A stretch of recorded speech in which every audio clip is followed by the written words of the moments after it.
Jean-Paul Noel-Cephise. Yes, Good morning. good morning. You're born in UK, but you have a very Mauritian name. Thank you to be our guest in L'Écho du Mercredi, our economic magazine. You're here in Mauritius for what purpose? Well, it's a working holiday for me, so spending some time working for the BSP school for Mr. Sham Mathura, and trying to get to know a little bit of my fellow people to be able to teach them, to be able to maybe try and raise some of the standards for teaching. And really, yeah, I mean, a little bit of teaching, a little bit of spending time with the family while I'm here. Try to get to know the BSP school and the clientele a bit better, with the aim of trying to maybe build up a relationship in the future. Who is Jean-Paul Noel-Cephise?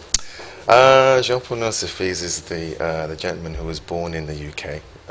I'm not saying how many years ago, but born of two Mauritian parents who came over to the UK in the late 60s.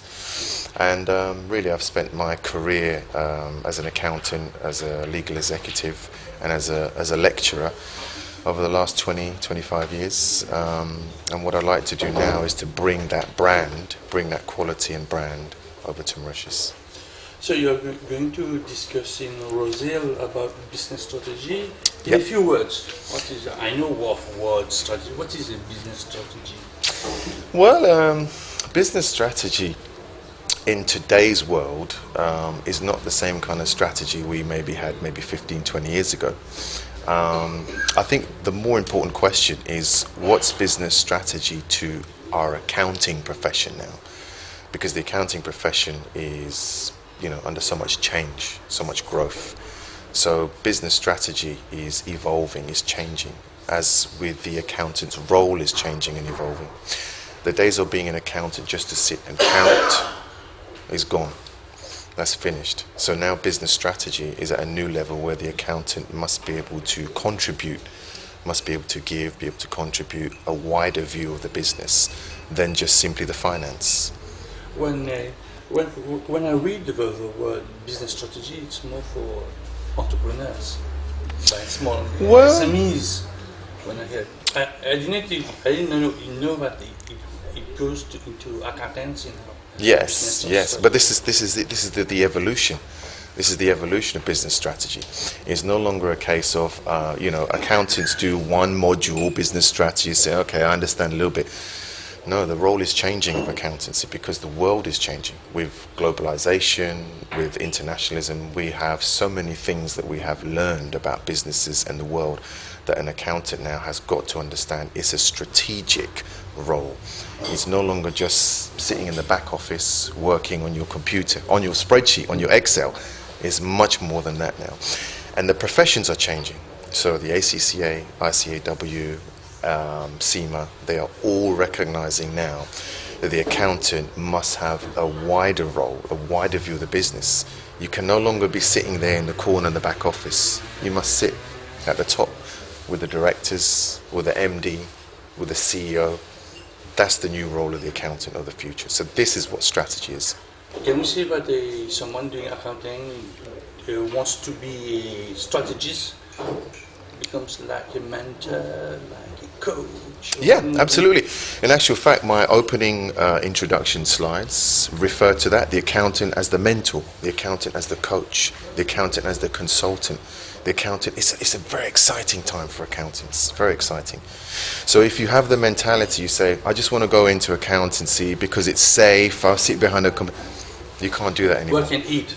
Yeah, Work and eat. it is, that mentality, yeah, it is. But this time is your father's time, is your grandfather's time. It's not our time. Our time now is different. What have changed? Every time you answer the question, you're saying it has changed. What has changed compared to 25 years ago? Late 1990s, we can say? Yeah, well, there's two things. There's two things which are brought to this. I think one is businesses now are moving so quickly. The development of each individual country.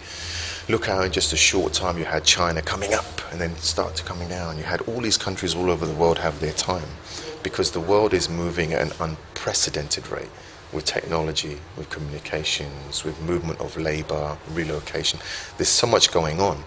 So the accountant's role is changing within that. But also the other thing that's changed is because of things like governance. Because in all this change, company directors, they see opportunity and they see capitalism as a way to try and get in and to steal quickly.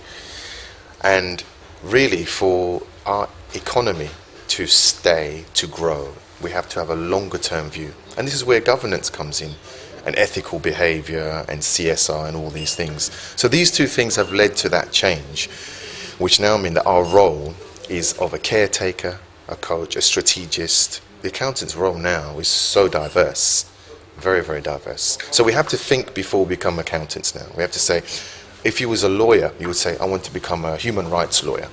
You would say, I want to become a family lawyer. Yeah, a criminal lawyer. As an accountant, you just say, I just want to become an accountant. That's it. Because I'm good with numbers. No, it's not enough anymore. We have to add value now. What would you tell to someone who wants to become, has 18, 17, 18, want to become an accountant and say, but one day you can become a business strategist? Or a lecturer. Or something else. I would say, I have that question. My own son is 15, he's going to be 16, and he says to me, Dad, I would like to become an accountant, maybe. So my advice to him, I say, look, you might have the skills financially.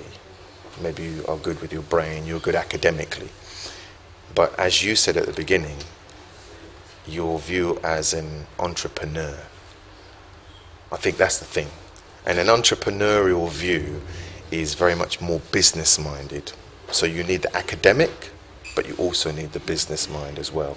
You need to be able to work at different levels, operationally, even as to deal with your customers.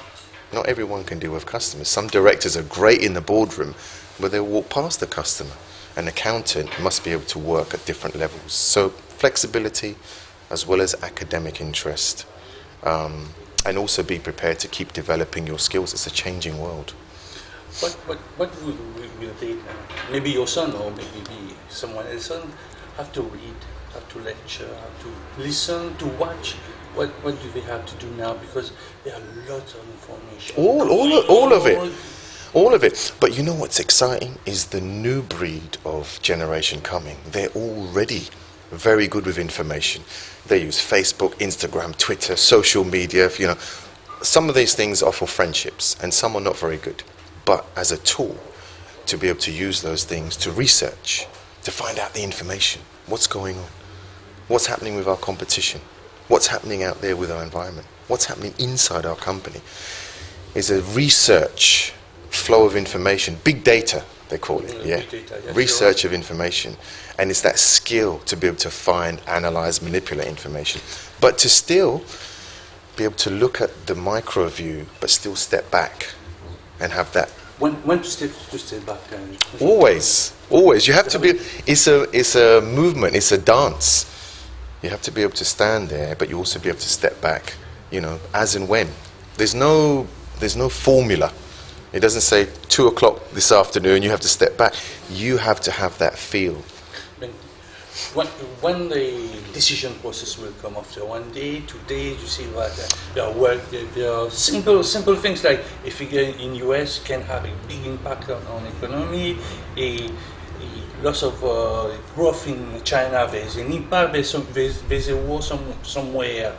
There's impact on the global economy. Of course. When do the business strategy come in? When you a have business to decide? A business strategy.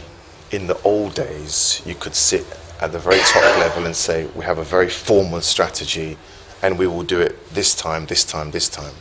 But those days, even the accounting professions are telling you, those days a formalized strategic approach has come down now, which is much more important to be able to plan in the short term. So there is no, we must do it Monday, or we must do it in November, or we must do it in summer.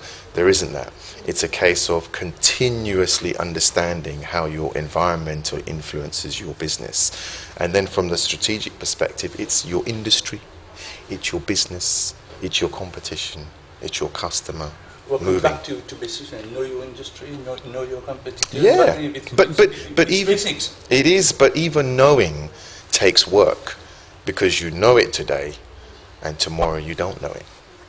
There's a word normally associated with business strategy is innovation. It's a good pairing, or is it Yes. post pairing nowadays?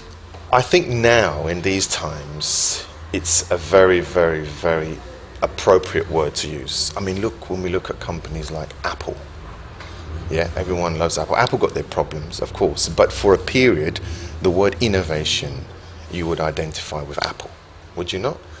So you have your employees going into Apple saying, the management are saying, you must be innovative. So you go into work, you don't wear a suit, you can think, you have think tanks, you have relaxing rooms to be able to allow you to be innovative. The word innovation is a very important word, but can your culture sustain it?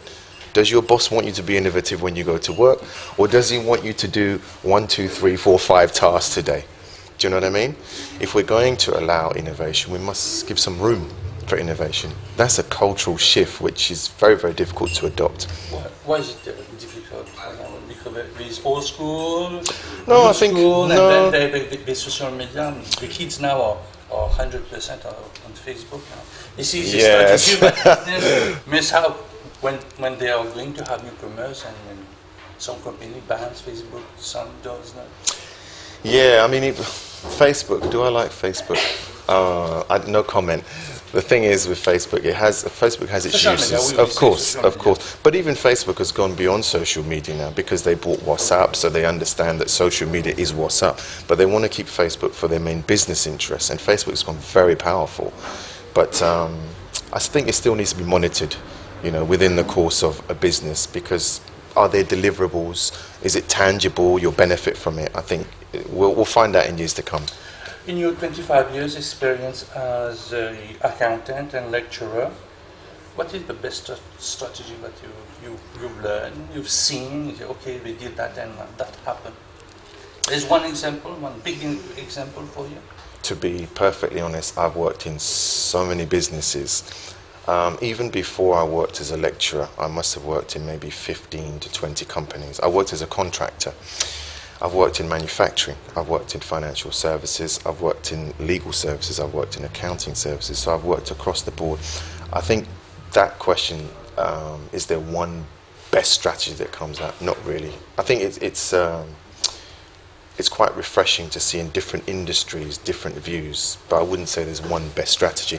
Don't forget also, with strategy, you never say this is the best strategy. It's only when you've finished and you have a look back and you say, that was the best strategy. With hindsight, we look back and say, yeah, that was really good. But at the time, you don't know. You make a decision, you have some faith, you do your SWOT, you do your PESTLE, you hope you have some faith. But actually, it's only afterwards you can say, that was the best strategy. You said just two words, use two motions, SWOT and PESTLE. Yeah. Which one is the best? I prefer PESTLE, and you prefer? I think I probably prefer SWOT. You know why? Because I think I apply SWOT in my day-to-day life as well. I mean, the OT will incorporate PESTLE anyway, but I think with SWOT, I like to look at SWOT not just in businesses, but also with people, with our relationships, with our families. The things we mustn't forget in business, we must make sure that we still keep working on those things. These things form the backbone. Last question, Jean-Paul Noel-Cephise, what are you going to share with your students at the BSP School on that occasion? Well, there's two things, I think. One is the knowledge of the subject I'm teaching, and the second is my passion. What is your passion? I think my passion is to teach, my passion is to impart knowledge, and to inspire them to understand that this is their time now. There is no tomorrow, there's only now. So you must make sure you grab whatever opportunity is in front of you right now. But normally entrepreneurs want to see long term, and then you're telling them to see now. It's a bit contrary to what is normally said. They want to see in 6 months, 12 years, so you must do today. Well, I'm not suggesting you grab all the resources now, but I'm saying that you grab the opportunities now. Because in 6 months, if you have taken every day, in 6 months, you have 6 months worth of days. which is the long term. Yeah, so we must see what's in front of us. You know, it's very important to grab the opportunities we have in front of us. Noel-Cephise, thank you very much. Have a nice thank you, sir. Stay Mauritius. Thank you very much. And thank you very much. Thank you for your time. On our show. A pleasure. Thank you. Thank you. Merci.